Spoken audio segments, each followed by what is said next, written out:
Hi friends, உங்கள் VF rider. இப்போ நம்ம எங்கே வந்திருக்கோம்னு பார்த்தீங்கன்னா, திருப்பூர் மாவட்டத்தில் உள்ள தருப்பம்பட்டி கிட்ட சோமாவாரப்பட்டிங்கிற ஒரு கிராமத்தில் ஒரு திருக்கோயில் உள்ள திருவிழாவுக்கு இங்கே வந்திருக்கிறோம். இந்த திருவிழா, இந்த கோயிலோட பேர் என்னன்னு கேட்டிங்கன்னா திரு ஆள்கொண்டமாள் திருக்கோயில். அந்த கோயில் எதுக்கு ஃபேமஸ்ன்னு கேட்டிங்கன்னா, இங்கே இருக்கிற விவசாயிகளுக்கு ஃபுல்லாக ஃபேமஸ். அதாவது இங்கே சுற்றி பற்றி இருக்கிற 18 கிராமத்தில் பார்த்தீங்கன்னா இருக்கிற விவசாயி எல்லாருமே இந்த கோயிலுக்கு தான் எல்லாமே வருவாங்க. வருஷம் தை மாதம் தமிழர் திருநாள் அன்னைக்கு பார்த்தீங்கன்னா இந்த திருவிழா நடக்கும். இந்த திருவிழா பார்த்தீங்கன்னா ஒரு 3 நாளைக்கு இந்த திருவிழா நடக்குங்க.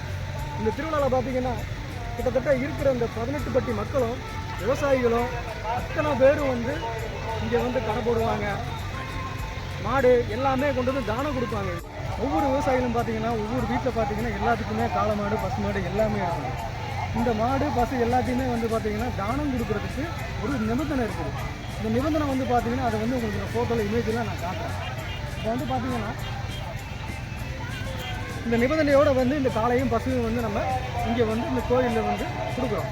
அதே போல் பார்த்தீங்கன்னா இந்த கோயிலில் பார்த்தீங்கன்னா இந்த மாடு, காளையை, விவசாயம் எல்லாமே செழிக்கணும் அப்படிங்கிறதுக்காக சில மண் பொம்மைகளை கொண்டு இங்கே வைக்கிறாங்க. அவங்க வேண்டுதல் நிறைவேறாலும் சரி, நிறைவேறாட்டையும் சரி, கொண்டு மண் பொம்மையை வைக்கிறாங்க.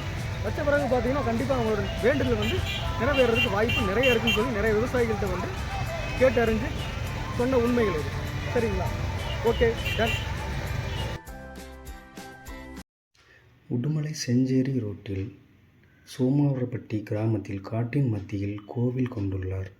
பண்டைய காலத்தில் ஆலமரத்தூர் என்று அழைக்கப்பட்ட இந்த பகுதி அடர்ந்த காடாக இருந்தது.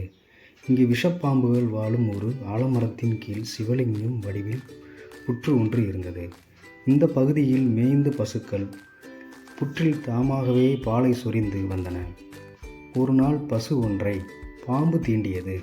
பாம்பின் நஞ்சு பாதிக்காமல் பசுவின் விஷத்தை மாயவன் உண்டு பசுவை காப்பாற்றினார். இதனால் அவர் ஆள்கொண்டமாள் என்று பெயர் பெற்றார். இங்கு ஆலமரத்தின் கீழ் அமர்ந்த திருமாலையும் ஆலன் உண்ட சிவபெருமானையும் ஒரே கடவுளாக எண்ணி வழிபடத் தொடங்கினர்.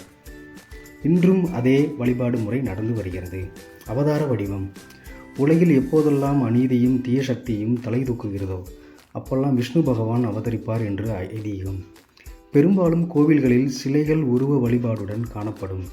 இங்கு ஆள்கொண்டமாள் என்னும் பெயரில் அமர்ந்திருக்கும் விஷ்ணு பகவானின் அவதாரங்கள் சில சிலைகளில் வடிவமைக்கப்பட்டுள்ளன. இதுவே மூலவராக வணங்கப்படுகிறது. இந்த சிலை 3 பிரிவுகளாக பிரிக்கப்பட்டு மேல்பாகத்தில் கிருஷ்ண பகவானுக்கு இருமருங்கில் சூரியன், சந்திரன் உருவங்கள் பொறிக்கப்படுகின்றன.